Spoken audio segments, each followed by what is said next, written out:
ശതാബ്ദിയാണിത്. അനുസ്മരിക്കുന്നതിന് മലയാള മനോരമ 2 പുസ്തകങ്ങൾ പ്രസിദ്ധീകരിക്കുകയാണ്.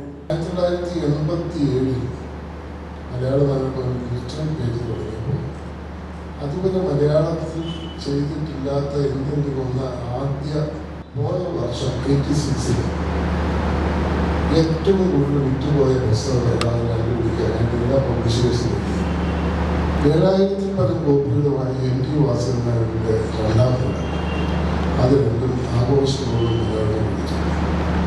മനോരമയുടെ സർക്കുലേഷൻ ഡിപ്പാർട്ട്മെന്റിന്റെ ബേബി സാർ വിളിച്ചു. എൻ്റെ സാറ് വലിയ കളിക്കുകയായതുകൊണ്ട് ശാന്തി സാറിൻ്റെ ചിന്താ വിഷയം 15,000 കോപ്പി നമ്മൾ വിറ്റായിരുന്നു. ശാന്തി സാറിൻ്റെ ജീവിതം 20കളുടെ പെരുക്കങ്ങളാണ്. ശാന്തി സാറ് 25 വർഷം ഇന്നത്തെ ചിന്താ വിഷയം, 45 വർഷം മനോരമയുടെ റൂൾസ് ഉണ്ടായിരുന്നു. അതിനെ 1947 മാത്രം മനോരമയിലേക്ക് കടന്നു വന്നുകൊണ്ട് അല്ലെങ്കിൽ അതിന് എത്രയോ വർഷം സാർ ട്രാവൽ ചെയ്തത്. ചില ആളുകൾ ചില സ്ഥാപനങ്ങളിലേക്ക് കടന്നു വരുമ്പോൾ കുറേ വർഷങ്ങൾ കഴിയുമ്പോൾ അവർ ആ സ്ഥാപനത്തിൻ്റെ ആത്മാവ് തന്നെയാണ്. അങ്ങനെ മനോരമയുടെ ആത്മാവായ ഒരാളായിരുന്നു ശാന്തി സാർ. 2 വർഷം മുമ്പ് ഫ്രാൻസിസ് മാർപ്പാപ്പയെ തിരഞ്ഞെടുത്തപ്പോൾ നമ്മളെല്ലാവരും ഓർക്കും. 1 വർഷം മുമ്പ് നമ്മളും അതുപോലെ അതേ ജനസിൽപ്പെട്ട ഒരാളെ കർദിനാളായിട്ട് തിരഞ്ഞെടുത്തില്ല. കാരണം അതേ വിനയം, അതേ ആർഭാടമില്ലായ്മ, അതേ പെരുമാറ്റ വിശേഷങ്ങൾ പുതുതായി സഭയിൽ ഉള്ളവരെയും അല്ലാത്തവരെയും ആകർഷിക്കുന്ന വ്യക്തിത്വം, അങ്ങനെ ഒരാളെ നമുക്ക് കർദിനാളായി ലഭിച്ചു. നമ്മൾ എത്രയോ ബിഷപ്പ്മാരെ പരിചയപ്പെട്ടിട്ടുണ്ട്. പക്ഷെ തൻ്റെ രൂപതയിൽപ്പെട്ട ഇടവക ജനങ്ങളുടെ മുഴുവൻ വീടുകളും സന്ദർശിച്ച ഒരു പിതാവിനെ നമ്മൾ ആദ്യമായിട്ട് കാണുന്നത് യുവജാതിയിലാണ്. ഈ പുസ്തകം പ്രസാദനം ചെയ്യാനായിട്ട്, പ്രമുക്തി നിർവഹിക്കാനായിട്ട് കൊച്ചിയിൽ നിന്ന് ഇന്നത്തെ റോഡ് കണ്ടീഷൻസിൽ ഇവിടെ വരെ എത്തിച്ചേർന്ന പിതാവിനെ ഞാൻ നിങ്ങളുടെ എല്ലാവരുടെയും മനോരമയുടെ പേരിൽ ആർദ്രമായ സ്വാഗതം.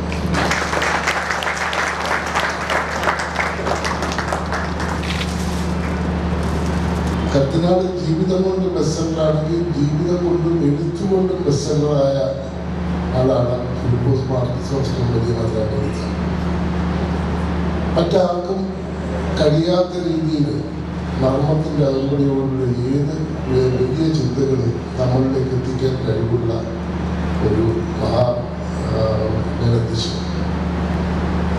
ഈ ചടങ്ങിനുള്ള മറ്റൊരു പ്രത്യേകത, 1986 ഇതുപോലൊരു ചടങ്ങ് ഇതേ വേദിയിൽ വെച്ച് വന്നു. ശാന്തി സാറിൻ്റെ ചിന്തകളുടെ ആദ്യത്തെ സമാഹാരം അത് പ്രസിദ്ധീകരിച്ചത് ഈ വേദിയിൽ വെച്ചാണ്. അതാണ് ആ പുസ്തകം റിലീസ് ചെയ്തത് റിസർച്ച് മെത്രാപ്പൊലീത്തയാണ്. ആദ്യം മനോരമ നാട്ടുകാരാണ് എന്നെ ഇവിടെ മനോരമയെ കൊണ്ടാക്കിയത് തിരുമേനിയാണ്. അതിൽ ഇപ്പോൾ പലയിടത്തും ചില കാണുമ്പോൾ തന്നെ ഇതുവരെ അവർ പറഞ്ഞു വിട്ടില്ലേ എന്നിങ്ങനെ ചോദിക്കാറുണ്ട്. ഞാൻ മനോരമയുടെ പേരിലും നിങ്ങളെല്ലാവരുടെയും പേരിൽ വലിയ മെത്രാപ്പൊലീത്ത ആർദ്രമായിട്ട് സ്വാഗതം.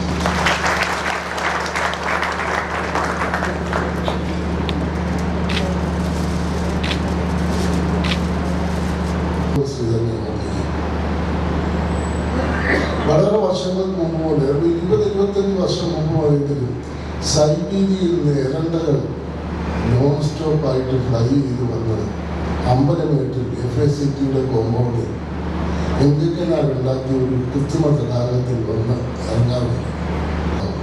പക്ഷെ ഒരാളെ അത് കേട്ടുള്ളൂ, പെരുമ്പടവ. അദ്ദേഹം അത് മനോഹരമായ ഒരു പുസ്തകമാക്കി. ഇപ്പോൾ 49 പതിപ്പ്, 1.5 ലക്ഷത്തോളം കോപ്പികൾ ഇപ്പോഴും അത് അങ്ങനെ തന്നെ വിറ്റുപോകും. അദ്ദേഹവും തിരുവനന്തപുരത്ത് ഈ പരിപാടിക്ക് വേണ്ടി മാത്രം വന്ന് ചെങ്ങന്നൂർ മുതൽ തിരുവല്ല വരെയുള്ള യാത്രയിൽ നടുപൊടിയൂടെ എത്തിയിരിക്കുകയാണ്. ഈ ചടങ്ങിലെ വന്നെത്തിയ അദ്ദേഹത്തെ ഞാൻ മനോരമയ്ക്കും നിങ്ങളെല്ലാവർക്കും വേണ്ടി സ്വാഗതം ചെയ്യും.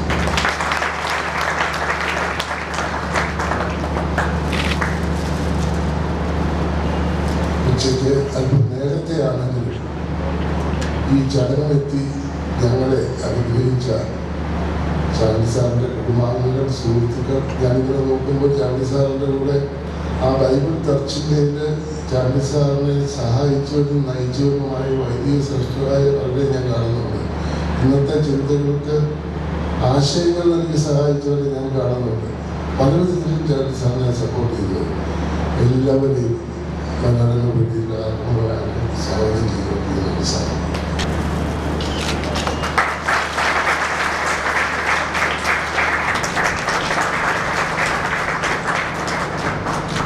രണ്ട് പുസ്തകങ്ങളുടെ പ്രകാശനം എന്ന് പറയുമ്പോൾ പുസ്തക പ്രകാശനങ്ങൾ പലതും നടക്കും. ശ്രീ ടി ചാണ്ടി എന്ന ഗ്രന്ഥകർത്താവും ചിന്തകനും ആയിട്ടുള്ള ശ്രീ ടി ചാണ്ടി 1915 മുതലുള്ള അദ്ദേഹത്തിൻ്റെ കാലഘട്ടം ഭാരതത്തെ സംബന്ധിച്ചും കേരളത്തെ സംബന്ധിച്ചും സംഭവ ബഹുലമായി. 1992 ആണ് കടന്നു പോകുന്നത്. അപ്പോൾ അങ്ങനെയുള്ള ആ കാലഘട്ടത്തിൽ ഒരു വ്യക്തിമുദ്ര പതിച്ച് നമ്മുടെ എല്ലാ ഹൃദയങ്ങളിൽ സ്ഥാനം പിടിച്ച വ്യക്തിയാണ് ചാണ്ടി സാർ. കർത്താവായ യേശു അരുളി ചെയ്ത അഷ്ടഭാഗ്യങ്ങളിൽ ഒന്നുപോലെ ഞാനിതിനെ കാണുകയാണ്. നമുക്ക് മുൻപേ നടന്നുപോയ മഹാരഥന്മാരെ അനുസ്മരിക്കുകയും ആദരിക്കുകയും അവരുടെ സംഭാവനകൾ സമൂഹത്തിൻ്റെ മുമ്പിൽ അവതരിപ്പിക്കുകയും ചെയ്യുന്ന മനോരമയുടെ ഈ വലിയ പ്രവർത്തനത്തെ ആദ്യമേ തന്നെ ഞാൻ അനുമോദിക്കുകയാണ്. ആത്മകഥാപരമായിട്ടുള്ള ഗ്രന്ഥം നമ്മുടെ പ്രസിഡന്റ് പ്രണവ് മുഖർജിയെ കൊണ്ട് തന്നെ പ്രസാദനം ചെയ്യിപ്പിക്കുന്നതിന് നമ്മുടെ മനോരമയുടെ ഇപ്പോഴത്തെ സാരഥി ത്രയം, പ്രത്യേകിച്ച് മാമൻ മാച്ചി സാറ് പരിശ്രമിച്ചു, വിജയിച്ചു എന്ന് നമുക്കെല്ലാവർക്കും അറിയാം. അപ്പോഴെല്ലാം എനിക്ക് തോന്നിയിട്ടുള്ളത് കുടുംബത്തിൻ്റെ മഹിമയും മാന്യതയും പുലർത്തിക്കൊണ്ടു പോകുന്ന ഒരു വ്യക്തിയാണല്ലോ അദ്ദേഹം എന്ന്. അപ്പോൾ ഈ മനോരമയിലും കളം കെട്ടി നിൽക്കുന്നത് ഈ വലിയൊരു കുടുംബത്തിൻ്റെ മഹത്വമാണ്. മാച്ചി സാറിനെ ഞാൻ 2 പ്രാവശ്യമേ കണ്ടിട്ടുള്ളൂ. ഒരു പ്രാവശ്യം ഓഫീസിൽ വെച്ച്, മറ്റൊരു പ്രാവശ്യം ഭൗത്യപിതാവ് സംബന്ധിക്കേണ്ടിയിരുന്ന യോഗത്തിൽ അദ്ദേഹത്തിന് സംബന്ധിക്കാൻ സാധിക്കാതെ വന്നപ്പോൾ എന്നെ വിട്ട സന്ദർഭം.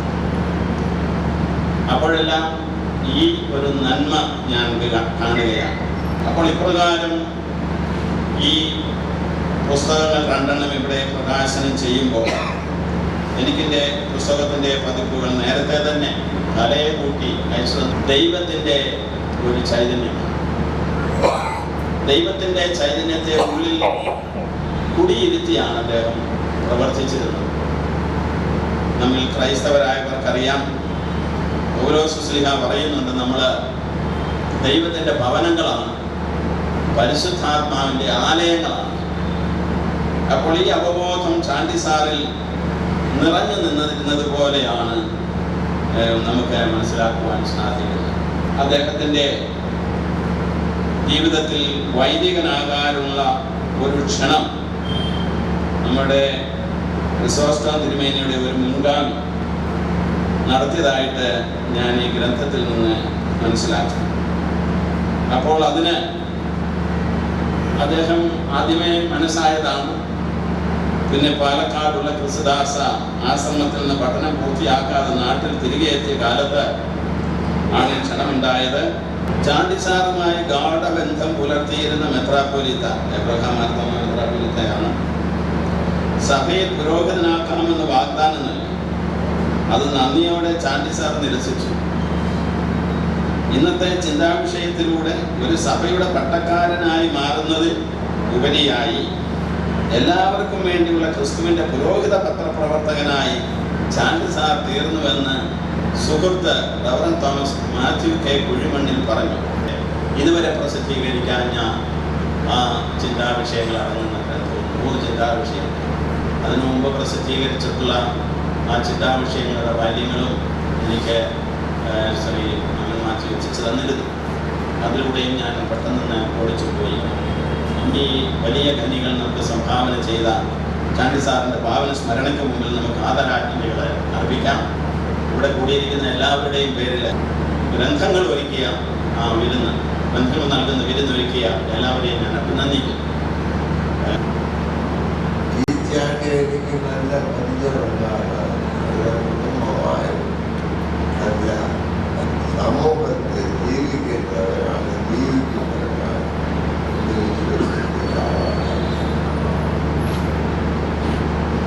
അദ്ദേഹം ആ വടിയില്ലാതെ വല്യമ്മയ്ക്ക് മൂടിയായിരുന്നു. ഇത് ദൂരെ നിന്ന് ഒരു പെൺകുട്ടിയാണ് ഓടിച്ചെന്ന് വടിയെടുത്തോണ്ട് വന്ന് വല്യമ്മയുടെ കയ്യിൽ കൊടുത്തിട്ട് വല്യമ്മ എങ്ങനെ വന്നതെന്നൊക്കെ ചോദിച്ചോണ്ട് അവരുടെ കാറിലാണ് വല്യമ്മയെ പിടിച്ചുകൊണ്ട് പോയി കാറ് കയറ്റി അവിടെ ഇരുത്തി വല്യമ്മയെ വളരെ സഹായം. മനുഷ്യൻ ദൈവമാണ്.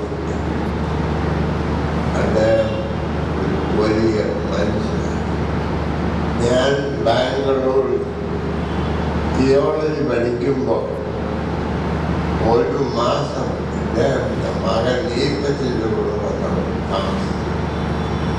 ഞാൻ മിക്കവാറും ആഴ്ചയിൽ ഞാൻ 1-2 പ്രാവശ്യം അവിടെ ചെയ്തു. അദ്ദേഹം വലിയ മഹാനാണ്.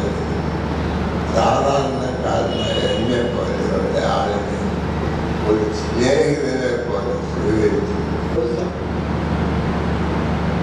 ഒരു വലിയ ദീർഘകാലനായ ഒരു മനുഷ്യൻ അങ്ങനെയുള്ള കാര്യമാണ് ഒരു സ്ത്രീയോട് ഞാൻ അദ്ദേഹത്തോട് പറഞ്ഞു, സാറിൻ്റെ ഈ പെട്ടി ഞങ്ങൾക്ക് 2 പേർക്ക് ഉള്ളിൽ പെട്ടിയുണ്ട്, വലിയ പെട്ടി. ഈ പെട്ടി ഞാനെടുത്ത് സാറിനുള്ള കാലം വെച്ച് തരുമ്പോൾ സാർ എനിക്ക് എന്നോ പണം തരും. അവരെ സമൂഹത്തെ രൂപപ്പെടുത്തുന്ന എല്ലാം എന്താണെന്ന് വെച്ചാൽ അവർക്ക് ഗുണം വരണം, മറ്റവർക്ക് എന്തെങ്കിലും വരണം. അങ്ങനെയല്ല. മനോരമ പത്രത്തിൽ ചാണ്ടി സാറിനെ മാമൻ മാപ്പിളെ ഞാൻ അതിൽ വ്യത്യസ്തമാണ്. മനോരമയുടെ മുൻപ് പിഒ ഏബ്രഹാം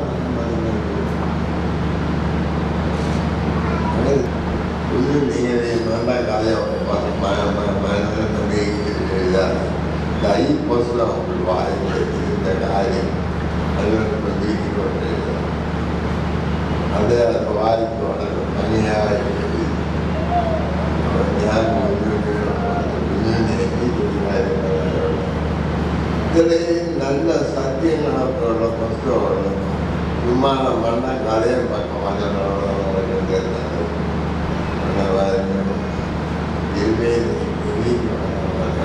ഇത്രയും നല്ല പുസ്തകങ്ങളൊക്കെ നിങ്ങൾ ഞായറാഴ്ച ഞങ്ങൾ എത്തിക്കുന്ന ഉടമ്പന്റെ കാര്യമുണ്ട്. അതൊക്കെ വായിച്ചിട്ട് എന്നോട് പറയാൻ പാടില്ല.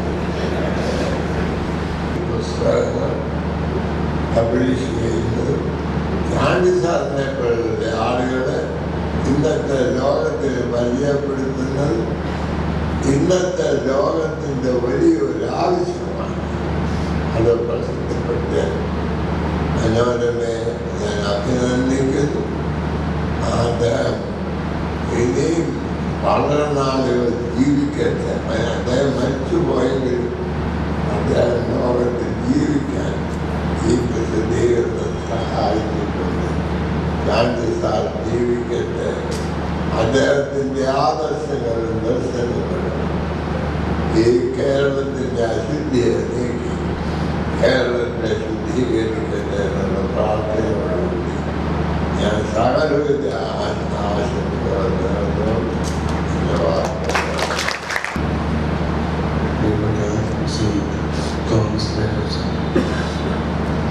സദസ്സിലെ അഭിമന്യ വൈദികരെ, ഗുരുജനങ്ങളെ, സഹോദരി സഹോദരന്മാരെ, ചാണ്ടി സാറിൻ്റെ കുടുംബാംഗങ്ങളെ, മനോരമ കുടുംബത്തിലെ പ്രിയ സുഹൃത്തുക്കളെ, നമസ്കാരം എല്ലാവർക്കും.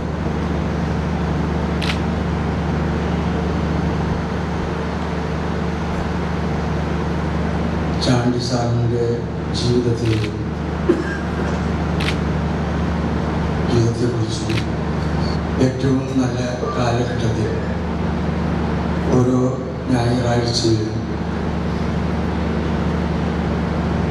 തൻ്റെ ചിന്ത കൊണ്ട് എൻ്റെ മനസ്സിനെ ഉണർത്തിയ വലിയ ഒരു എഴുത്തുകാരനായി ഞാൻ അദ്ദേഹത്തെ കണ്ടിരുന്നു. എൻ്റെ ഞായറാഴ്ചകൾ വിശുദ്ധ ഞായറാഴ്ചകളായി തീർന്നത് ചാണ്ടി സാറിൻ്റെ കുറിപ്പുകൾ വായിച്ചിട്ടാണ്, സാറിൻ്റെ ചിന്താവിഷയം വായിച്ചിട്ടാണ്.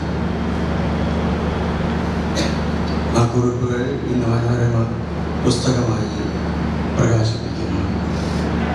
അദ്ദേഹത്തെക്കുറിച്ചുള്ള ഒരു പുസ്തകവും ഇവിടെ പ്രകാശനം ചെയ്യപ്പെട്ടിരിക്കുന്നു. കേരളത്തിൻ്റെ ആധ്യാത്മിക ജീവിതത്തെ നിയന്ത്രിക്കുന്ന വലിയ തിന്മയുമായി രണ്ടുപേരും ചേർന്നാണ് മഹത്തായ കർമ്മം നിർവഹിച്ചത്. ഇതിലും എത്ര അപാരമാണെന്ന് ഞാൻ ഓർത്തു പോകുന്നുണ്ട്. അദ്ദേഹത്തിൻ്റെ സംബന്ധിച്ച ഒരു കാര്യം പറയുന്നത് അനുചിതമാവില്ല എന്ന് ഞാൻ വിചാരിക്കുന്നു. രണ്ട് തിന്മയുമായിട്ട് അദ്ദേഹത്തെക്കുറിച്ച് ഓർമ്മിച്ചത് കൊണ്ട് ഞാൻ അത് പറയാതെ പോകുമ്പോൾ എനിക്ക് കുറ്റബോധമുണ്ടാവും. അബുദാബിയിലുള്ള ഒരു സാംസ്കാരിക സംഘടന കേരളത്തിലെ ഏറ്റവും നല്ല പത്രാധിപർക്കുള്ളൊരു അവാർഡ് നൽകാൻ തീരുമാനിച്ചു. അവരെന്നോട് വന്ന് തിരുവനന്തപുരത്ത് ചോദിച്ചു, ഈ അവാർഡ് കൊടുക്കാൻ പറ്റിയ ആളുകൾ ഏത് പത്രാധിപരാണ് ഇവിടെയുള്ളത്? ഞാൻ അവരോട് ചോദിച്ചു, ഞാനൊരു പേര് പറഞ്ഞാൽ തർക്കം പറയാതെ നിങ്ങളത് സ്വീകരിക്കുമോ? ഇല്ലെങ്കിൽ ഞാനത് പറയാതിരിക്കും, ഒരു പേരും പറയാതിരിക്കും എന്ന്. ഇല്ല, തീരുമാനിച്ചു, ഞങ്ങൾക്ക് സമ്മതമാണെന്ന് പറഞ്ഞു. ഞാൻ അവരോട് പേര് പറഞ്ഞു. അവർക്ക് വളരെ സന്തോഷമായി. അത് മാത്തുക്കുട്ടി സാറിൻ്റെ പേരായിരുന്നു. ഞാൻ ഒരു ദിവസം ഈ അബുദാബിയിലെ ആ സംഘടനയുടെ പ്രതിനിധികളുമായി മനോരമയിൽ വന്നു. അപ്പോൾ അദ്ദേഹത്തിൻ്റെ മുന്നിൽ ആരൊക്കെ സന്ദർശകരുണ്ട്. ഞാൻ പുറത്ത് കാത്തിരുന്നു. അദ്ദേഹത്തിൻ്റെ അന്നത്തെ സെക്രട്ടറിയുടെ പേര് ഏലിയാസ് ഒക്കെയാണെന്നാണ് എനിക്ക് തോന്നുന്നത്. പക്ഷെ അദ്ദേഹത്തിൻ്റെ ഞായറാഴ്ച കുറിപ്പുകൾ ഒന്നുപോലും വിട്ടുപോകാതെ വായിക്കുന്ന ഒരാളായിരുന്നു ഞാൻ. അങ്ങനെ തുടർച്ചയായി വായിച്ചു പോകുന്ന ആളുകൾ ചിലപ്പോൾ ഒരാഴ്ച അല്ലെങ്കിൽ രണ്ടാഴ്ച ഏതെങ്കിലും കാരണവശാൽ അത് വിട്ടുപോയി എന്ന് പറയാം. ഞാനൊരിക്കൽ അമേരിക്കയിൽ ചെന്നപ്പോൾ ഒരു വീട്ടിൽ വിരുന്നിന് പോയി, ഒരു സ്നേഹിതൻ്റെ വീട്ടിൽ. അവിടെ ഏതാണ്ട് 87 വയസ്സുള്ളൊരു അമ്മച്ചിയുണ്ട്. അവർ ഞാൻ ചെന്ന് കഴിയുമ്പോൾ അവരുടെ തലയിണയ്ക്ക് അടിയിൽ നിന്ന് കുറേ പത്രക്കടലാസുകൾ മുറിച്ചത് എടുത്തു തന്നു എൻ്റെ കയ്യിൽ. ഞാൻ നോക്കുമ്പോൾ ഇത് ചാണ്ടി സാറിൻ്റെ ഞായറാഴ്ച കുറിപ്പുകളാണ്. ഇത് മുഴുവൻ ഞാൻ വായിക്കുന്നു. എൻ്റെ പ്രാർത്ഥനയുടെ ഒരു ഭാഗമാണ് ഇതെന്ന് 87 വയസ്സുള്ള ഒരു അമ്മച്ചി വായിക്കാൻ ബുദ്ധിമുട്ടുള്ള അമ്മച്ചിയാണ്. എങ്കിലും ഇത് മനോരമയിൽ നിന്ന് കീറിയിട്ട് ഭദ്രമായി സൂക്ഷിച്ച് അത് തലയിണയ്ക്കടിയിൽ വെച്ചുകൊണ്ട് നേരം കിട്ടുമ്പോഴൊക്കെയും വായിക്കുന്നു. അല്ലെങ്കിൽ ചെറുമക്കളെ അരികിൽ വിളിച്ചിരുത്തി ഇത് വായിക്കൂ എന്ന് പറയുന്നു. ഇത് നിരന്തരമായി ചാണ്ടി സാറിനെ വായിച്ചുകൊണ്ടിരുന്ന എൻ്റെയോ അല്ലെങ്കിൽ അമേരിക്കയിൽ ഇത് വായിച്ച് സൂക്ഷിക്കുന്ന ഒരു എഴുത്തുകാരൻ്റെ ജീവിതം, മനസ്സ് ഒരു വിഷയത്തിൽ ചെന്ന് സ്പർശിക്കുമ്പോൾ അതിനകത്ത് ഒരു സൗവർണ കാന്തി ഉണ്ടാകുന്നു എന്ന് തോന്നിപ്പോകുന്നു. അതെങ്ങനെയാണ് സാധിക്കുന്നത്? വലിയ ഒരു ഭാഷയുടെ സ്വഭാവം എന്താണ്? ചാണ്ടി സാറിൻ്റെ ഭാഷയുടെ സ്വഭാവം എന്താണ്? ഞാനത് എത്രയോ വർഷമായി വായിക്കുന്ന ഒരാളാണ് ഞാനത്. അകമ്പുറം കാണാവുന്ന വാക്കുകൾ, പൊരുളുകൾ, അർത്ഥങ്ങൾ, ധ്വനികൾ, പ്രതിധ്വനികൾ, ആ വാക്കുകളുടെ ലാളിത്യത്തിൽ നിന്ന് ഉയർന്നു വരുന്നത് എന്തൊക്കെയാണ് നമ്മൾ അത്ഭുതപ്പെട്ടു പോകും. ഇന്നിപ്പോൾ പെട്ടെന്ന് പറയാൻ കഴിയും എന്താണ് ശ്രേഷ്ഠ ഭാഷ.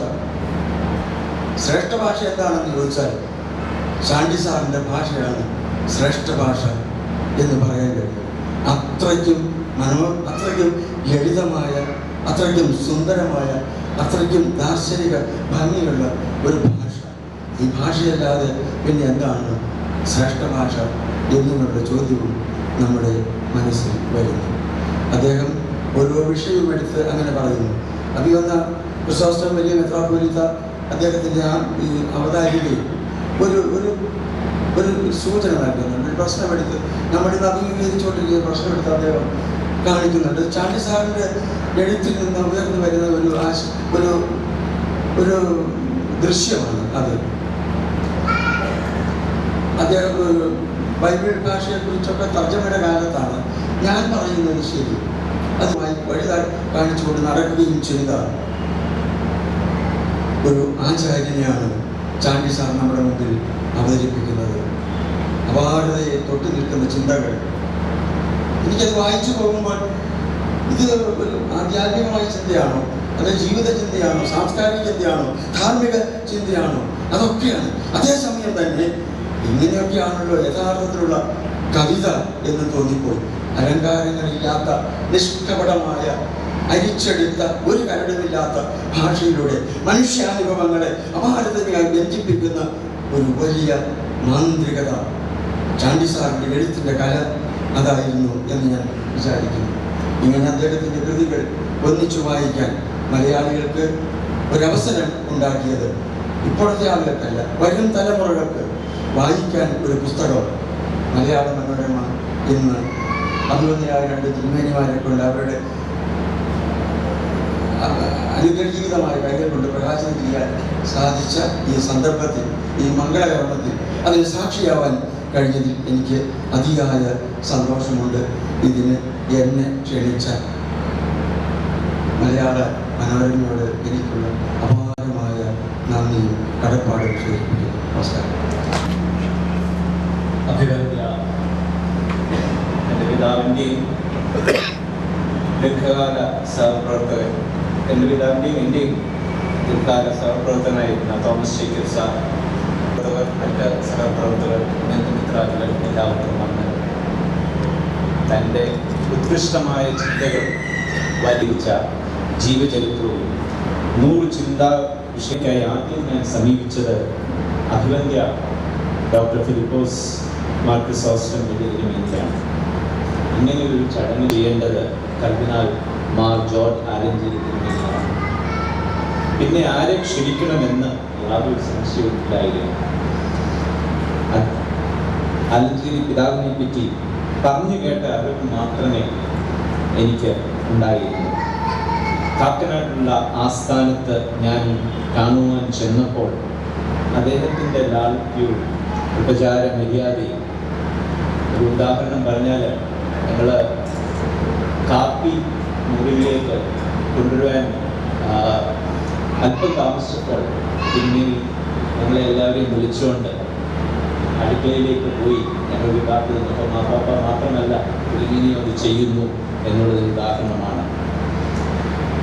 അദ്ദേഹത്തിൻ്റെ ആഴമേറിയ ചിന്തകളുമൊക്കെ വളരെയധികം ആകർഷിച്ചു. ഈ ചടങ്ങിന് ഇതിലും അനുയോജ്യനായ ഒരാളില്ല എന്ന് അഭിവന്ദത്തിൽ ഈ ചടങ്ങിന് സ്വാഗതം ആശംസിച്ച തോമസ് ജേക്കബ് സാറിന് ഔപചാരികതയുടെ പേരിൽ മാത്രമല്ല നന്ദി പറയുന്നത്. കേരളത്തിലെ മാധ്യമ ശ്രേഷ്ഠരിൽ ഉന്നത സ്ഥാനം വഹിക്കുന്ന വ്യക്തിയാണ് സാർ. ജീവചരിത്രത്തിൻ്റെ കയ്യെഴുത്ത് പ്രതി ആദ്യന്തം വായിച്ച് നിർദ്ദേശങ്ങളും തിരുത്തലുകളും ചെയ്ത് സഹായിച്ചത് സാറാണ്. സാറിന് ഞങ്ങളുടെ ആദം കഴിയുന്ന നന്ദി. ഈ ജീവചരിത്രവും 100 ചിന്തകളും സമാഹാരവും പ്രസിദ്ധീകരിക്കുവാൻ മുൻകൈയെടുത്തതിന് മനോരമയോടുള്ള കടപ്പാട് ഞാൻ രേഖപ്പെടുത്തുന്നു. പുസ്തകത്തിന് അവതാരിക എഴുതുവാൻ സൗമനസ്യം കാട്ടിയ മലയാള മനോരമ ചീഫ് എഡിറ്റർ മാമൻ സാറിനോടുള്ള കൃതജ്ഞ വാക്കുകളിൽ എഴുതുവാൻ സാധ്യതയുണ്ട്. എൻ്റെ പിതാവിൻ്റെ സുഹൃത്തുക്കളെയും സഹപ്രവർത്തകരെയും കുടുംബാംഗങ്ങളെയും സന്ദർശിച്ച് വിവരങ്ങൾ സമാഹരിച്ച് ഈ ജീവചരിത്ര പുസ്തകം തയ്യാറാക്കിയത് മാധ്യമപ്രവർത്തകനായ സിന്നി വർഗീസാണ്. എന്നാൽ മദ്രാസിലെ പ്രളയക്കെടുതി മൂലം അദ്ദേഹത്തിലൂടെ വന്നു ചേരുവാൻ സാധിച്ചിട്ടില്ല. സിന്നിക്കും ഞങ്ങളുടെ നന്ദി